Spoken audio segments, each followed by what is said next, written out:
So, Bianca Del Rio has invited me back to a hotel room again. People will talk. It's got to stop happening. It sounds so cryptic, but apparently you weren't good the first time, so I had to wait a year. That does not surprise me. I've heard that before. Now I'm saying it into the microphone, so it becomes fact. Oh my God. So I saw you at Hammersmith. Yes. With Sherry Vine. Yeah, Sherry Vine. Yes, Sherry's fabulous. And it was such a great gig. And my stomach actually is still hurting from that show. Good. But you know what? What was really interesting and what was funny was seeing everyone's reactions as well as you being funny on stage. It was looking at them and hearing them gasping and crying with laughter. Well, that's the best part for me is it's also, I think people have a general idea of what they're getting into, but the magic doesn't happen until you're faced with the people in front of you and you just go on this ride. And the more they laugh, the worse I get. So it really kind of worse in material wise. And it's just having a good time. And by then, I think I was towards the end of the tour because after I'd done to the UK, I think I had a couple of dates and I ended just recently in Palm Springs. So it's been kind of up, down, and all around everywhere. Yeah. So you're feeding off them, aren't you? You feed off the audience. You have to. Yeah. I think you have to because they're a huge factor in all of this. You know, you have to laugh at yourself and then they'll be able to laugh at themselves and then we can all laugh together. I have to say congratulations. I think you're the first drag queen to play Wembley. From what I was told, yes. Yeah. Which is daunting on many levels, but it became out mathematically because when I was here last in London, I did 3 nights, which was 3,300 each night. So mathematically, it worked out for them to say, well, let's go ahead and do a larger venue, which was it's a little overwhelming, but in a good way. I think, it makes you realize how fabulous this is and this journey that you've been on, and you got to up your ante, which is great. And we should say it's the tour that starts in September next year. Correct, yes. And it's Jester Joke. Completely. Fabulous title. Well, you know where we're going with that. Oh, my God. Well, do you know what? It's like sticking the V's up to the people that just don't get comedy. I mean, for God's sake, it's comedy. Well, I don't necessarily even think that it's people generally upset. I think it's because we hear more voices because of social media. And I don't even think these people truly believe it. I just think it's people that are social media warriors. It's somebody who feels the need to say something online to make themselves look better or to create a story so they can get clicks or likes on their bullshit, on their blog or something. So I try not to feed into the madness, but you gotta laugh, because you're gonna die. Do you have to behave differently to a bigger crowd? Because you've obviously played bigger venues back home and around the world. Yeah. Obviously, this is the first big one in the UK. Well, it's the first big one. I mean, I think really there'll be some... you want to say that again? I think that they're going to... I think we're having screens and stuff like that this time because we're dealing with a larger venue. But I'm also not trying to get out of my realm. I'm not going to come up there with, 18 boy dancers and a Cirque du Soleil set. I think it's to keep it true to what I do and just, up the ante with material and realize that you are playing to a larger crowd. Usually I can't see past the first, say, maybe 8 rows. Yeah. So it will be a little different. And I didn't realize how big Wembley was. I was just there yesterday doing a photo shoot, and when I went in, it's a lot. Well, when I saw you in London last time, back in July, I think I might have peed a little. Yeah. That's probably the review quote you want on a poster. That's perfect. Yeah, pee a little is great. I hope to make you shit this time. I laughed, I peed, I shit. I'm curious to know what is in your head when you first walk out on the stage. Do you think, my God, that crowd are ugly? Or... No, you don't even go there. You don't even... Well, the trick is to not even acknowledge the fact that it's that many people there. You just have to treat it as when I started, 4 people in a bar on a Monday night at 1 a.m.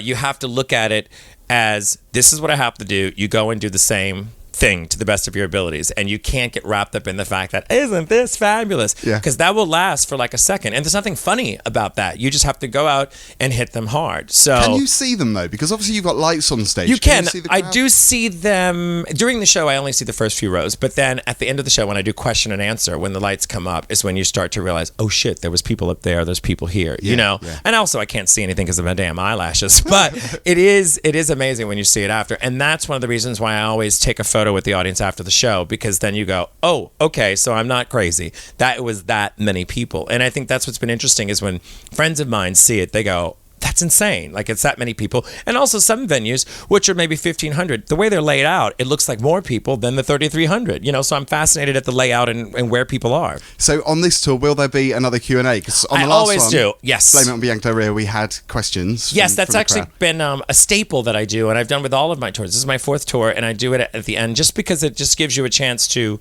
kind of kick back with the audience. And I don't always get to answer all those questions on social media. So this is just the great opportunity to engage with people while you're there. And last time we had two girls who got engaged at your show. That was the London show. Oh, okay. Oh, God. Oh, I wonder where they are now. Well, I was going to ask you. I haven't heard. It might have been funnier if the proposal had been rejected. Well, that would have been like completely embarrassing. Or why don't they come to Wembley and announce they're getting divorced? That would be great.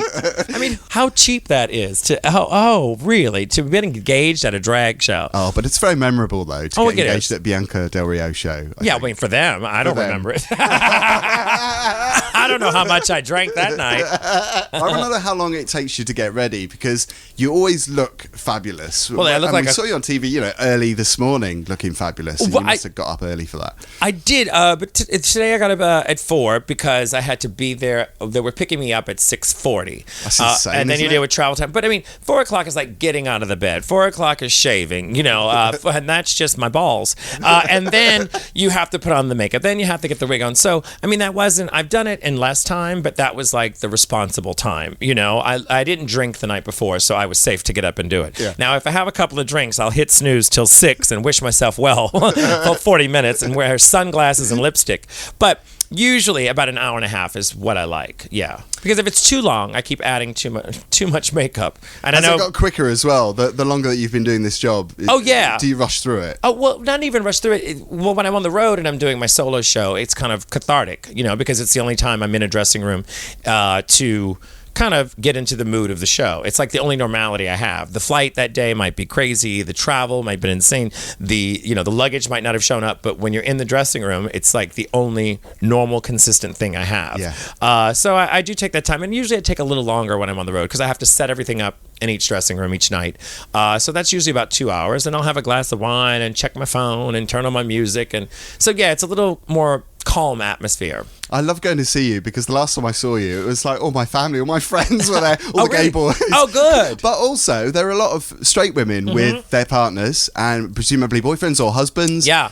Do you ever get approached by the guys in that partnership that say they're intrigued by drag or maybe want to try it out themselves? Have you had people that well, when they've come, like if the girlfriend is a super fan and they have a straight boyfriend and they've come to the show, the boyfriends are always a little hesitant. I mean, I think maybe just for my appearance, when you're coming up this close to me, it's a little disturbing. But then I always, warn them is that, listen, you can come, you can laugh, you can have a good time, and I'm not recruiting because, we don't need any more gays. But in those moments, I think for them, which is a huge compliment to me, is that if they just go, funny is funny, and it doesn't matter what you have on, I think that's the appeal of all the madness. And luckily, hopefully, the girlfriend has kind of given him some heads up about what he's walking into. If not, she's a real bitch. But that's why I also try to keep things not too gay in topics and also not too drag race in topics because you can lose people with all of that, Yeah. You need to talk about things that are a little more general. And the shocking part is that you're the drag queen talking about it. So they probably think, well, a drag queen is thinking about that, but yeah, I mean, I don't live my life in drag, so making things a little more relatable helps. You've had 2 invites through the post. Just picture the scene. Okay. One is from the royal family here in London. Okay. Dinner with the royal family. Okay. And the other invite is Donald Trump skydiving. What would you choose? And you've only got to choose one. Okay. No. This is very easy. I can't do both. I can't go to the dinner, steal a knife, then go skydiving and cut the cord. Can I do that?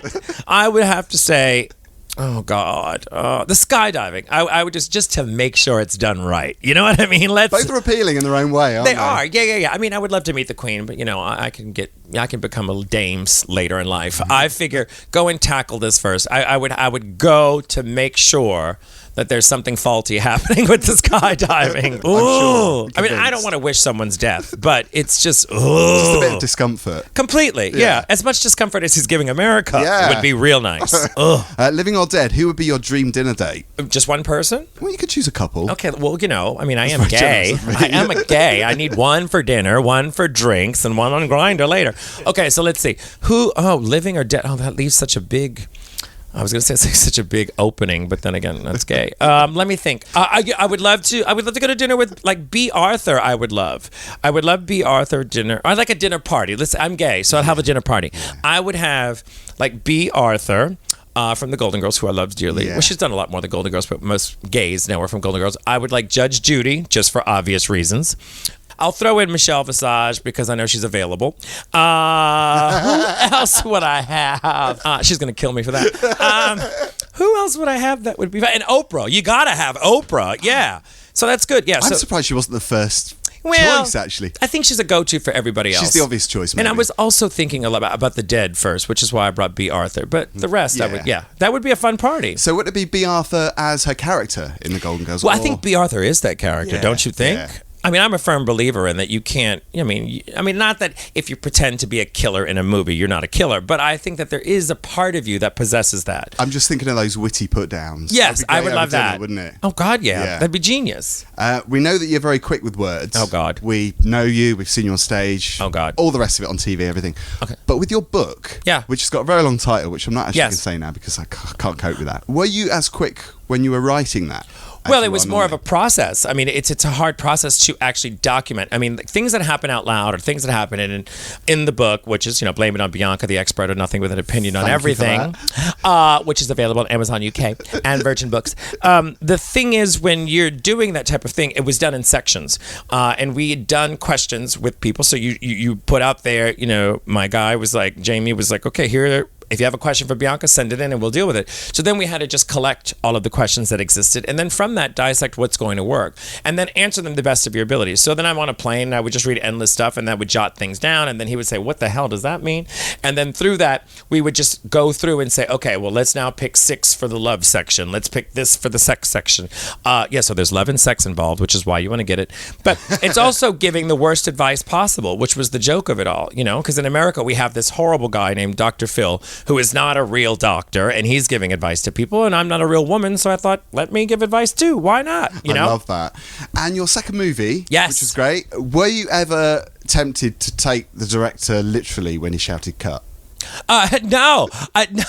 It's fabulous because we've been friends for so long, and what was so great is we got to the first film, and then he was excited to the second, and then we were filming in New York, which gave us a better opportunity. When you're doing independent films like that, it's challenging to get people to come in and make cameos if you're filming in Texas. That's where we filmed the first movie, was Texas. But the second film we did in New York City, so we were able to get Janine Garofalo and to get Wanda Sykes and everybody that's kind of passing through, which made life so much more fun. So you had the best people to work with. We did, yeah. You didn't want to cut a bitch. No. I didn't want to cut anybody. I didn't want to. No, and if you've ever been on a movie set, when they say cut, it's a relief. You're like, thank you. Can I take off these fucking shoes? But we're working on the third one now, so we're hoping to film that in 2019. That's fantastic. I know. I go to Africa. I know that a lot of people can be very happy about that because the first two were received really well. Thank God. You've got such a loyal fan base anyway. But thank God. Yeah. It's great. When is drag a drag? Is it ever a drag?